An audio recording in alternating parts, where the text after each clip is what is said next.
సాయిరామ్, మనం ఇప్పుడు షిరిడీకి 3 కిలోమీటర్ల దూరం ఉన్న నీమ్గామ్ అనే చోటుకు వచ్చాం. అసలు ఈ యొక్క స్థలం యొక్క ప్రాధాన్యత ఏంటి, ఎందుకు ఇక్కడికి వచ్చామనేది ఇప్పుడు చెప్పడం జరుగుతుంది. మీరు కూడా షిరిడీ వచ్చినప్పుడు ఖచ్చితంగా నీమ్గామ్ వెళ్ళడం మాత్రం మర్చిపోకండి.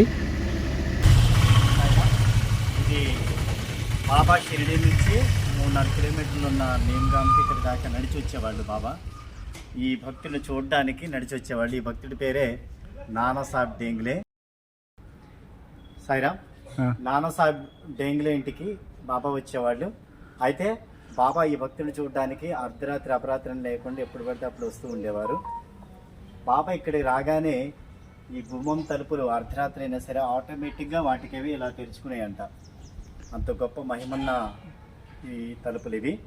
అందువల్ల వీళ్ళు ఇల్లు మార్చుకున్నా కూడా, ఇంటి వాళ్ళు అంటే వాళ్ళ కుటుంబ సభ్యులు, వాళ్ళ వంశీకులు ఇల్లు మార్చుకున్నా కూడా ఈ తలుపు మాత్రం అలాగే బాబా రాగానే ఆ తలుపులు తెరుచుకునేవి. కాబట్టి ఆ జ్ఞాపకార్థం ఈ విధంగానే ఉంచారు ఈ తలుపులు.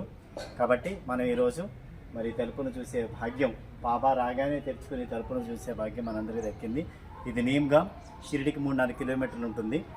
బాబా కేవలం ఈ భక్తులు చూడడానికే ఈ నీమ్గామ్ వచ్చేవాడు, నడిచి వచ్చేవాడు బాబా. అంత గొప్ప భక్తుడు. ఆ గొప్ప భక్తుని యొక్క ఇంటిని మనం ఇప్పుడు దర్శించుకోబోతున్నాం. Okay, thank you.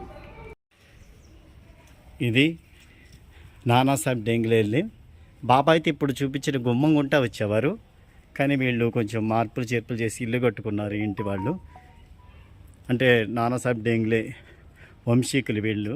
ఇక్కడ ఇల్లు కట్టుకున్నారు వీళ్ళు. ఇక్కడ బాబా వచ్చేవాళ్ళు కాబట్టి ఇంటికి ఇక్కడ గుడి కూడా, మందిరం కూడా కట్టుకోవడం అనేది జరిగింది బాబాది. ఆ మందిరం కూడా చూపిస్తాను ఇప్పుడు. ఈ తలుపులే బాబా రాగానే తెరుచుకునేవి.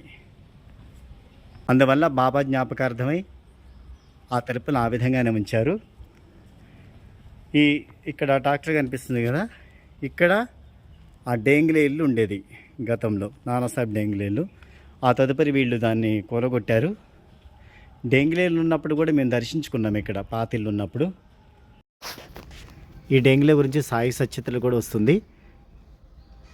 గత 7-8 సంవత్సరాల నుంచే ఈ కొత్త ఇంట్లో ఉంటున్నారు ఆ వంశీకులు. బాబా వచ్చిన జ్ఞాపకార్థం ఆ తలుపును ఆ విధంగానే ఉంచడం అనేది జరిగింది. మీరు ఈ ప్రాంగణాన్ని అంతా కూడా చూడొచ్చు. బాబా ఇక్కడికి నడిచి వచ్చేవాళ్ళు అంటే నిజంగా ఈ ప్రాంతంలో అడుగుపెట్టినా కూడా మన జన్మ ధన్యమవుతుంది. అంత గొప్ప ప్రదేశం ఇది. ఇక బాబాకి ఇక్కడికి వచ్చేవారు కాబట్టి దాని జ్ఞాపకార్థం వీళ్ళు ఇక్కడ ఒక మందిరాన్ని కట్టుకున్నారు. ఇదే సాయి మందిరం. ఈ మందిరంలో బాబా దర్శనం చేసుకుందాం మనం. సాయిబాబా మందిరంలో సాయిబాబా ఎదురుగా మనం ఇక్కడ తాబేళ్ళు కూడా చూడొచ్చు. కూర్మావతారంగా తాబేళ్ళు భావిస్తుంటారు భక్తులు. ఈ డేంగ్లే బాబాకి గొప్ప భక్తుడు. గతంలో వచ్చినప్పుడు ఇక్కడ కొద్దిసేపు కూర్చొని నామస్మరణ చేయడం కూడా జరిగింది. డేంగ్లే యొక్క వారసులు ఈ బాబా మందిరాన్ని నిర్మించడం అనేది జరిగింది. చక్కగా అందరం ఇప్పుడు సాయినాథుని దర్శనం చేసుకుందాం. ఇది బాబా ఇక్కడికి నియమంగా వచ్చేవారు కాబట్టి దాని జ్ఞాపకార్థం ఇక్కడ మందిరం నిర్మించుకున్నారు. ఆ మందిరంలో సాయినాథుడు. చక్కగా దర్శనం చేసుకోండి అందరూ కూడా.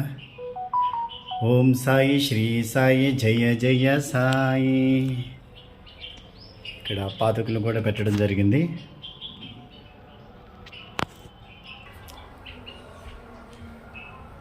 ఇక్కడ పల్లకి కూడా మనం చూడొచ్చు ఈ మందిరంలో. నిజంగా ఈ ఇంటికి రావడం కూడా అదృష్టమే. సాయి భక్తులు ఎవరైనా సరే షిరిడి వస్తే ఖచ్చితంగా నీమ్గామ్, రహత ఈ 2 ఊర్లు ఖచ్చితంగా దర్శించుకోండి. ఎందుకంటే బాబా ఈ 2 ఊర్లకి ప్రాధాన్యత ఇచ్చాడు కాబట్టి ఖచ్చితంగా ఇక్కడికి వస్తే సాయినాథుని యొక్క ఆశీస్సులు మనందరూ కూడా లభిస్తాయి. మనం సాయి సచిత్రులు కూడా చదువుకున్నాం. బాబాకి చెక్కబల్లిస్తే పైన బాబా ఎలా ఎక్కారో దిగారో తెలియలేదని ఆ చెక్కబల్లని ఇచ్చింది ఈ డేంగ్లేనే. డేంగ్లే అన్నదమ్ముల్లో నానాసాహెబ్ డేంగ్లేకి సంతానం లేకపోవడం వల్ల బాబా దగ్గర రావడం, బాబా ఆశీస్సులతో అతని సంతానం కలగడం అనేది జరిగింది. అప్పటి నుంచి నానాసాహెబ్ డేంగ్లే కూడా బాబాకి ప్రియభక్తుడయ్యాడు. షిరిడీలో ఎన్నో ఊర్లున్నా కూడా బాబా మాత్రం నీమ్గామ్, రహత మాత్రమే వెళ్ళేవారు. నీమ్గామ్ నానాసాహెబ్ డేంగ్లే కోసమే, కేవలం అతను చూడడానికే బాబా నేమ్గామ్ రావడం అనేది జరిగింది. ఈ నేమ్గామ్ షిరిడీకి 3-4 కిలోమీటర్లు ఉంటుంది. మీరు ఆటో పెట్టుకుంటే షిరిడీ నుంచి నేమ్గామ్, ఉపాసిని బాబా ఆశ్రమం, సాకోరి, రహత ఈ 3 కూడా చక్కగా మీకు చూపిస్తారు ఆటో వాళ్ళు. ఏదైనా ట్రావెల్ తీసుకున్నా కూడా నిజంగా ఇక్కడ కాలు పెడితే మన తనుమంతా కూడా పులకించిపోతుందండి. అంత గొప్ప ప్రదేశం నేమ్గామ్లోని నానాసాహెబ్ డేంగ్లీ. ఆ ఇంటివాడు చెప్పింది ఏంటంటే, బాబా ఆ ఇంటి గుమ్మం ముందుకు రాగానే ఆ గేట్ ఆటోమేటిక్గా తెరుచుకునేదని, అదేవిధంగా 12 అయినా 1 గంట అయినా నానాసాహెబ్ డేంగ్లే బాబా ఇద్దరు కూడా ఒక్కోసారి ఆ ఇంటి ముందు కూర్చునేవారు, ఒక్కోసారి ఎక్కడికో చెట్టు కిందకి వెళ్ళి ఆ చెట్టు కింద కబుర్లు చెప్పుకునేవాళ్ళని ఆ ఇంటి వాళ్ళు చెప్పడం అనేది జరిగింది. మరి ఎన్నో జన్మల అనుబంధం ఉండబట్టే అలాంటి భక్తులకి భగవంతుడు వస్తాడనేది మనకి దీన్ని బట్టి అర్థమవుతుంది. బాబా వచ్చే జ్ఞాపకార్థం ఆ గుమ్మం ముందు ఆ తలుపులను ఆ విధంగానే ఉంచడం అనేది జరిగింది. మనం గమనిస్తే షిరిడీలో చుట్టుపక్కల ఎన్నో గ్రామాలున్నా, ఎంతోమంది బాబాకి దగ్గర భక్తులున్నా ఎవరిళ్ళకి కూడా బాబా వెళ్ళేవారు కాదు. కేవలం నేమ్గామ్లోని నానాసాహెబ్ డేంగ్లే ఇంటికి, అదేవిధంగా రాహతాలోని కుశాల్ చంద్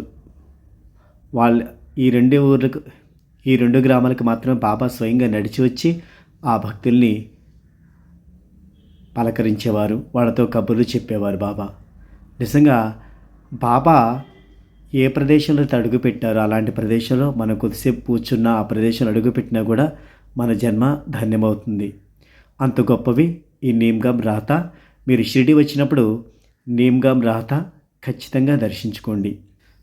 బాబా నేమ్గామ్ రాహత ఈ 2 గ్రామాలకు ఎంతో ప్రాధాన్యత ఇచ్చారు కాబట్టి మనం కూడా నేమ్గామ్ రాహత ఖచ్చితంగా దర్శించుకోవాలి.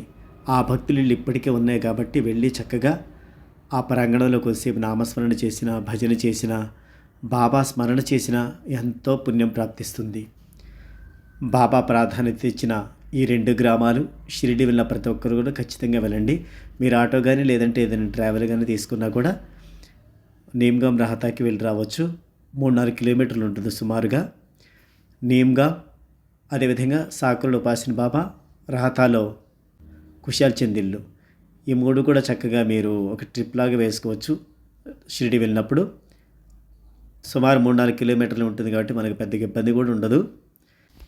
బాబా కూడా నేమ్గామ్, రాహత ఈ 2 గ్రామాలు వెళ్ళినప్పుడు, ఒక్కోసారి రాహత వెళ్ళినప్పుడు అక్కడి నుంచి కొన్ని మొక్కలు తీసుకొచ్చి లెండి వనంలో నాటారనేది కూడా మనం సాయి సచిత్రలు చదువుకున్నాం. బాబా కేవలం 2 గ్రామాలు వెళ్ళడం అనేది జరిగింది. 1 నేమ్గామ్, 2 రాహత. అయితే ఒకసారి మాత్రం రుయే గ్రామం కూడా బాబా వెళ్ళారు.